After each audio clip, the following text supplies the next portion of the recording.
চাঁদাবাজি, দুর্নীতি ও সন্ত্রাস আগে একটি দল পাহারা দিত, এখন আরেকটি দল পাহারা দিচ্ছে। সেই সিস্টেম ও চাঁদাবাজিকে এখন আরও একটি দল টিকিয়ে রাখছে।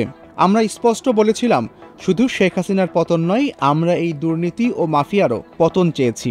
14 জুলাই দুপুর 2টার দিকে পটুয়াখালী জেলা শহরের সার্কিট হাউস চত্বরে আয়োজিত এনসিপির পথসভায় দলটির আহ্বায়ক নাহিদ ইসলাম কথা বলেন।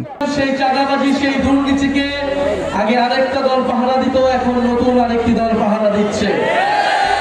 সেই সিস্টেম চাঁদাবাজিকে আরেকটি দল এখন টিকিয়ে রাখছে।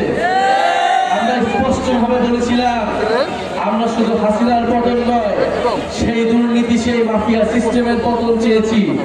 আমরা এই জন্য বলেছিলাম ফ্যাসিবাদী ব্যবস্থার বিলোপ এবং নতুন রাজনৈতিক বন্দোবস্ত প্রতিষ্ঠা করতে হবে। প্রিয় সংগ্রামী বন্ধুগণ, সেই নতুন বন্দোবস্ত প্রতিষ্ঠার লড়াইয়ে আমরা এখন নেমেছি। নাহিদ ইসলাম আরও বলেন, গণ অভ্যুত্থানের সময় শেখ হাসিনার সরকার যেমন ষড়যন্ত্র চলমান রেখেছিল, অভ্যুত্থানের পরেও সেই একই সিস্টেম, সেই সেনাবাহিনী, সেই আমলাতন্ত্রের সিস্টেম আমাদের বিরুদ্ধে এখনো ষড়যন্ত্র চলমান রেখেছে। সেই অভ্যুত্থানের সময় থেকে আজ পর্যন্ত আমাদের বিরুদ্ধে ষড়যন্ত্র চলমান রয়েছে। আপনারা দেখেছেন, গণ অভ্যুত্থানের সময় শেখ হাসিনার সরকার যেভাবে ষড়যন্ত্র আমাদের বিরুদ্ধে চলমান রেখেছিল, এই অভ্যুত্থানের পরে সেই একই সিস্টেম, সেই দুর্নীতি মাফিয়াদের সিস্টেম, সেই সেনাবাহিনী আমলাতন্ত্রের সিস্টেম আমাদের বিরুদ্ধে এখনো পর্যন্ত ষড়যন্ত্র চলমান রেখেছে। সমাবেশে হাসনাত আব্দুল্লাহ বলেন, আমরা আবার শহীদ মিনারে একত্রিত হব।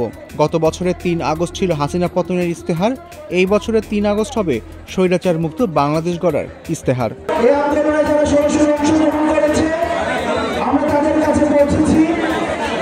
আমরা প্রত্যেকটা শ্রেণী-পেশার মানুষের প্রশ্ন, তাদের জিজ্ঞাসা, তাদের চাওয়া, এই বিষয়গুলো আমরা আমলে নিচ্ছি এবং সেই অনুযায়ী আমাদের রাজনৈতিক দলের ইস্তেহার তৈরি হচ্ছে। এর আগে শহরে পদযাত্রায় অংশ নেন এনসিপির নেতাকর্মীরা।